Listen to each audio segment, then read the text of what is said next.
Well, I am a full-time student. I just go and I go to class and I learn all different things.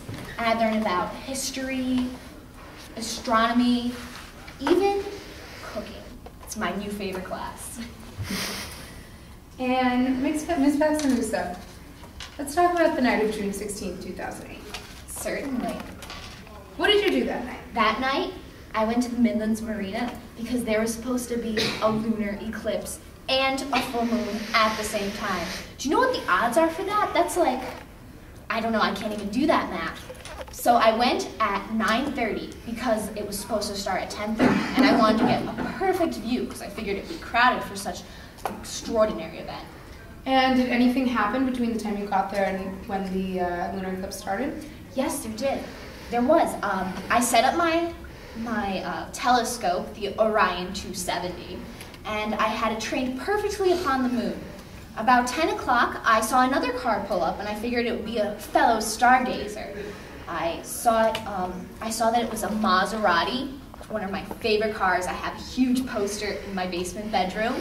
And even better, it had purple xenon headlights. Now, these do not come standard, so I knew that this was a pretty cool car. I saw it drive up to the marina and turned off its purple lights, and then it parked, and someone got out. And what happened afterwards? Well, this person got into one of the boats. I think it was called the Helper, and it just waited there for a while. And none of the lights went on in the boat, which I thought was really weird. Did anything else happen before the eclipse started? Yes, almost immediately before the eclipse began, a taxi pulled up to the Midlands Marina and parked by the Maserati. Another person got out and started walking towards the same boat that the other person had entered. And did you hear anything after this? I did hear. Yes, I did hear a lot of things, actually. I wasn't able to see anything, unfortunately, because at that moment, 10:34 p.m., the lunar eclipse occurred, and it was absolutely gorgeous. I mean, I couldn't really see anything because it was black, but just experiencing that, it was very cool. Anyway, I'm sorry, I got really excited. I did, while I was being encompassed by this eclipse, I heard a lot of screaming and shouting, and then I heard, "What are you?" Objection, Your Honor, hearsay. Counsel. Your Honor, this witness was here at the scene of the crime and heard the excited utterances of the people who she's describing, therefore this is not hearsay. Your Honor, the statement is going to the truth of the matter asserted, and it's also an out-of-court statement, so therefore it is hearsay. It's, however, an exception, as the information she was hearing were excited utterances. Your Honor, if I may? Yes. As the witness stated, this was during the lunar eclipse. She could not see anything. She didn't know if an event was happening, if this event caused an excited utterance, or what was going on down at the marina at all. Let me ask the witness. You said you heard people. Yes. Could you describe how they were talking without getting into what they were saying? They were talking very loudly and excitedly. One of them started talking very fast, and it sounded like he was very emotionally overwrought. Okay. Sounds like the foundation for excited utterance to me, so I'll overrule the objection. And Ms. Baxter-Musa, would you recognize a map of the area if I showed it to you today? Certainly. After I heard this person shout, "What are you doing?" I knew almost exactly where it was coming from because those were the only people I saw, and I would be able to tell you where they were on this map. Your Honor, permission to approach the witness? Yes. Ms. Baxter-Musa, on this map right here, can you tell Counsel, us... did you show that to opposing counsel first? What's going on here? I apologize. Opposing counsel. What has been marked as mistakes exhibit 1? No objections. Okay. All right, Ms. Baxter-Musa, can you tell me where you were standing?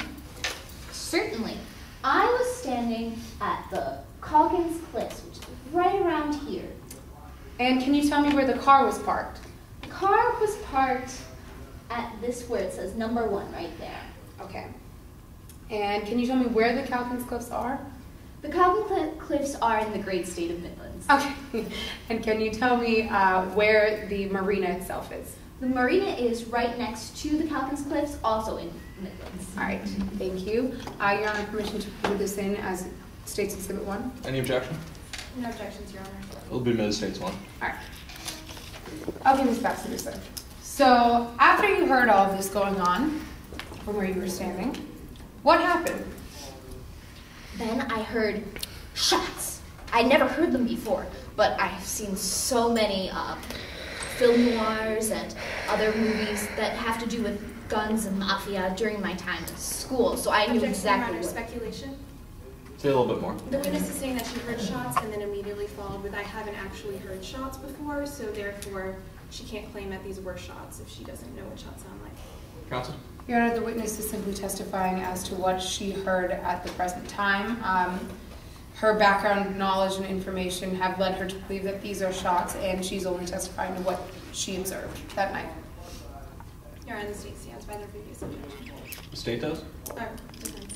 Okay. I'll overrule the objection. I think this is something you can bring up on cross-examination, but I'll let her testify to it now.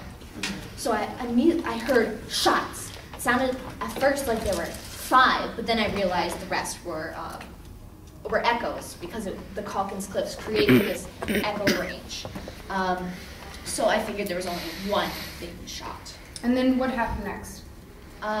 Well, after that, a few minutes later, the lunar eclipse lifted, and I was able to see better. I then saw the same Maserati with the purple lights parked, and a person was stuffing something large into the trunk. I didn't see what it was, but that's all I saw. Did you see where the car went afterwards? I did. I watched the car without its lights on again drive not the way it came, but towards another part of the Calkins cliffs. All right. Thank you, Ms. Baxter. No further questions, Your Honor. Is there a cross-examination defense counsel? Yes, Your Honor. May I proceed? Yes. Ms. Baxamusa, you got to the marina at about 9:30, Yes, I did. and at that time, it was very dark. It was very dark. It wasn't blindingly dark, but it was dark. And then on direct examination, you showed us a map of where you were Yes, I did. in relation to the marina. Yes. You were 200 feet above. I would say approximately 200 feet. Objection, Your Yes. Honor. Relevance. Counsel? Your Honor, this will go directly to the witness's credibility, if I may. Yes. She will testify that she saw a car pull up, she saw the person, but she is 200 feet above and 100 feet back, and that goes to the credibility of what she saw, because of how dark it was. Overruled. So Ms. Baxamusa, you were 100 feet back from the marina. About that, yeah, but I was able to see exactly that it was a Maserati. They're my favorite cars. And right before 10, this Maserati pulled up. It was 9:30. Yes, from about 10 o'clock. And you didn't bother to look through your telescope to get a better view of the Maserati. Of course not. I could see its beauty from where I was. I could see the purple lights, and my telescope was trained on where the eclipse was going to occur. You noticed that it was a very dark Maserati, It was a dark Maserati. That's all the colors they come in. but you couldn't tell exactly what shade this Maserati was. No, unfortunately, I could not. I was hoping it was purple. That's my favorite color. You saw the person come out of the Maserati, I did. but because it was so dark and you were so far away, you couldn't tell how big this person was. No, I just saw a person. You couldn't tell what gender they were. No, You couldn't tell what they were wearing. unfortunately, no. And then the lunar eclipse occurred. Yes. For about 14 minutes, you were in complete darkness. Yes, it was 15 minutes, not 10:34 to 10:49. You couldn't even see your hand in front of your face. No, I couldn't. That was the beauty of it. And during the eclipse, you heard an argument. I did. I heard someone shout, "What are you doing?" And another person say, "I'm sick of you getting in my way, Benny." You couldn't tell whose voices these were. I couldn't recognize the voices, no. You couldn't tell where they were coming from.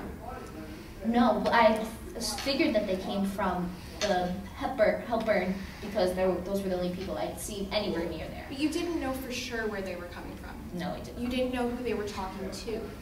Well, I figured one person saying, "What are you doing?" was talking to the other person saying, "I'm sick of you getting in my way, Benny." And right after this argument, you heard a loud noise. I did. It sounded like a shot.